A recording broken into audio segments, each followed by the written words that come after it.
কাল তো merry Christmas, বাবা আমাকে এই টুপিটা এনে দিয়েছে। যাই গিয়ে এবার আমি পেতে আসি এটা। সান্টা তো রাতের বেলা গিফট দিয়ে যাবে। যাই যাই।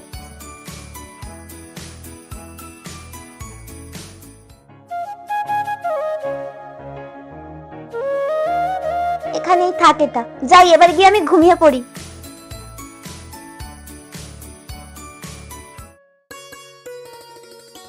মনা, মনা, সকাল হয়ে গেছে বাবা, ওঠ ওঠ, অনেক সকাল হয়ে গেছে। উঠে বসো না, ওঠ ওঠ, তাড়াতাড়ি উঠে যা। হ্যাঁ মা, উঠছি।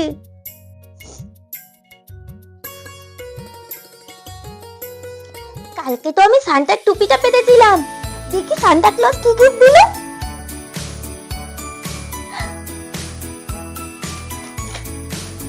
ইয়ে, কত চকলেট দিয়েছে সান্টা আমাকে।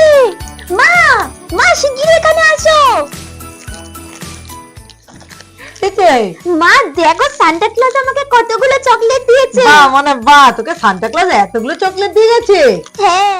ছোটবেলায় মেরি ক্রিসমাসের আগের দিন টুপি পেতে রাখতাম, যাতে সান্টা দাদু এসে অনেক গিফট দিয়ে যায়। মনের মধ্যে অনেক এক্সাইটমেন্ট কাজ করতো, কিন্তু আসল সান্টা যে ছিল মা। মনা শোন, এখন কিন্তু একটা চকলেটে হাত দিবি না, ঠিক আছে? আগে দাঁত ব্রাশ করবি, তারপরে চকলেট খাবি, ঠিক আছে? না এখন একদম না, তুমি রেখে দাও, সব ঢুকিয়ে রেখে দাও, তারপর তুমি আগে পরে দাঁত ব্রাশ করে খাবে। আচ্ছা মা, ঠিক আছে, আমি তাহলে এগুলো সবাইকে গিয়ে একটু দেখিয়ে আচ্ছা আসি। আচ্ছা, যাও যাও। এখন ভাবি সেই ছোটবেলার দিনগুলো যদি আবার ফিরে পেতাম।